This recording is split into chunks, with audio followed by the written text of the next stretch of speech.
Registration করা, তারপরও আমেরিকায় একসাথে 26,000 প্রতিষ্ঠান সরকারি করলো, কিন্তু আমাদের স্বতন্ত্র ইবতেদায়ী মাদ্রাসা একটু সরকারিকরণ করা হলো না কেন?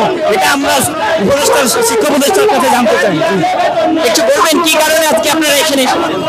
আমরা দীর্ঘ 42 বছর পর্যন্ত রাজপথে, সরকার আমাদেরকে অবৈধবার সময় দিচ্ছে এবং বারবার বলছে যে আমরা দাবি মাইনে নিচ্ছি, আপনারা চলে যান। মাঠ থেকে চলে যাওয়ার পরও আমাদের দাবি দেওয়া মানে নাই, এই জন্য আমরা রাজপথে আসতে বাধ্য হয়েছি। আর কত অপেক্ষাতে বঞ্চিত থাকবো আমরা?